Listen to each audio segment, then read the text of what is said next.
शोभा एक बहुत ही अच्छे परिवार की बेटी थी। शोभा की शादी नील के साथ हुई थी। नील का परिवार देखने में ठीक ठाक ही था, लेकिन वो काफी लालची प्रवृत्ति के लोग थे। शोभा को ससुराल में रोजाना बहुत ही अजीब चीजों का सामना करना पड़ता। ऐसे ही एक दिन शोभा और उसकी सास सड़क पर जा रहे होते हैं कि तभी माँ जी वो देखो, पता नहीं किसका 1 रुपया गिर गया है रोड पर। कहाँ बहू? वो वहाँ गिरा है, जाने दो कोई उठा ले जाएगा। वहीं सामने से एक बच्ची आती है। वो पैसे उठाने जा ही रही होती है कि इतने में सास झपट्टा मारकर वो पैसे उठा लेती है। ए हट जा, अब ये मैंने ले लिया है।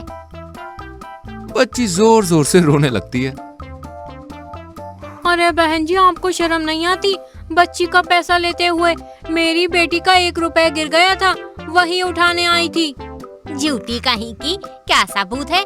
ये 1 रुपया तुम्हारा है, ये मुझे रोड पर पड़ा हुआ मिला है, ये मेरा है। शर्म तो तुम्हें नहीं आती? 1 रुपए के लिए लड़ रही हो? अरे चल बेटी, ये भिखारी औरत से बहस करने का कोई मतलब नहीं है। मैं तुझे 10 रुपए देती हूँ, चल बेटा। फिर वो औरत अपनी बेटी को लेके वहाँ से चली जाती है। वहीं पास ही खड़े लोग सावित्री जी पर हंस रहे होते हैं कि ये देखकर शोभा को काफी शर्मिंदगी होती है। माँ जी, आपको ऐसा नहीं करना चाहिए था, 1 रुपया ही तो देना था। क्या सबूत है? उसका पैसा है ये, और मैं क्यों दूं? हाँ, 1 रुपए की कीमत तू क्या जाने बहू। इज्जत बिक जाए लेकिन लालच ना जाए। ऐसे ही एक दिन शोभा कमरे में अपने एक्सपायर कॉस्मेटिक निकालकर साइड कर रही होती है। भाभी ये क्या, ये सब निकाल कर क्यों फेंक रही हो? रिंकी, ये सारी कॉस्मेटिक खराब हो गई है, इसे ले जाके डस्टबिन में डाल दो। ठीक है भाभी। फिर रिंकी वो कॉस्मेटिक्स लेके जाती है। वहीं शोभा बाजार जा रही होती है तो देखती है कि एक मंदिर के बाहर एक अमीर औरत बुजुर्गों को कपड़े दे रही थी, और उसके ससुर जी जो कि घर से ऑफिस बोलकर निकले थे, वो भी भिखारियों के साथ लाइन में कपड़े लेने के लिए लग गए थे।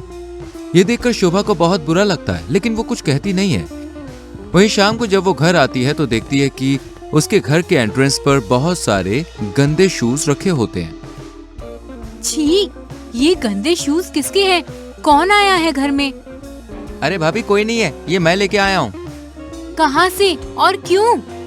भाभी आपको तो पता है ना, मैं कॉलेज जाता हूँ, मुझे जूतों के पेयर्स लगते ही रहते हैं, और मेरे पास इतने जूते खरीदने के पैसे नहीं है, इसलिए मैं इसे कचरे से उठा लाया। वहाँ पर एक आदमी एक बॉक्स जूते फेंक कर गया था, जो उसके काम के तो थे नहीं। मैंने सोचा मेरे ही काम आ जाएगा, वैसे भी इसे वॉश करके थोड़ा रिपेयर करूंगा तो ये बिल्कुल ठीक हो जाएगा। शोभा बिना कुछ बोले वहाँ से चली जाती है। वहीं रात में जब उसका पति घर आता है तो बाहर से खाना लेके आता है। ये खाना कहाँ से लाए हैं आप जी? अरे शोभा, वो पास के होटल में ना खाना बच गया था, और होटल वाला भी मेरा जानने वाला है, तो उसने ये खाना मुझे पैक करके दे दिया घर लाने को। वो फेंक देता, मैंने सोचा इससे अच्छा हम खा लेंगे। लेकिन वो इतना महंगा खाना हमें क्यों देगा? ऑनलाइन डिलीवरी वालों को भी बेच सकता है ना। अब ज्यादा जासूस मत बन बहू, चल खाना लगा। इतने दिनों बाद तो इतनी वैरायटी वाला खाना खाने को मिल रहा है। सब होटल के खाने को लेकर काफी एक्साइटेड थे।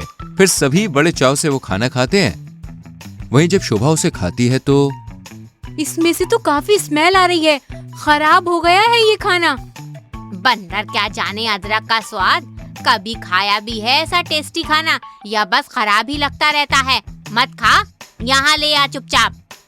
फिर शोभा वो खाना नहीं खाती। वहीं सास नंद मिलकर उसके हिस्से का भी खाना खा जाती है। वही अगले दिन उस खराब खाने के कारण घर में सभी की तबीयत खराब हो जाती है, और जितने का खाना नहीं था उससे ज्यादा पैसे दवाइयों में लग जाते हैं। और खाओ खराब खाना, मेरी तो किसी को सुननी ही नहीं है।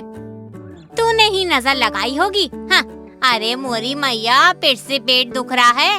अरे यार रिंकी, जल्दी निकल, जोर की आई है मुझे। कि तभी नंद वहाँ पे आती है और उसका पूरा फेस पिंपल से भरा हुआ होता है। क्या हुआ देवर जी आपके पैरों को? ये खून कैसे निकल रहा है आपके पैरों से?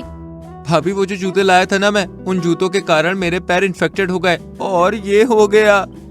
ये तो होना ही था, अब ये कैसे हो गया? सॉरी भाभी, आपने जो कॉस्मेटिक फेंकने को कही थी, मैंने वो रख ली थी लालच में आकर, और मैंने वही अपने फेस पर यूज की, इसलिए ये सब हो गया। प्लीज इसे सही कर दो। आप लोग इतने लालची क्यों हैं? हम अच्छा खा पहन रहे हैं, फिर भी क्यों करना है ये सब? अब प्लीज आप लोग मुझे प्रॉमिस करो कि कभी ऐसी तुच्छ हरकत नहीं करेंगे और लालच बिल्कुल नहीं करेंगे। इसके बाद सभी शोभा की बात मानते हैं और उसे ऐसी कोई हरकत ना करने का वादा करते हैं। जिसके बाद शोभा देवर और नंद को लेप और क्रीम देती है, साथ ही तबीयत का और बाकी चीजों का बहुत ख्याल रखती है। अगर आपको इसका अगला भाग देखना है तो कमेंट करके जरूर बताएं।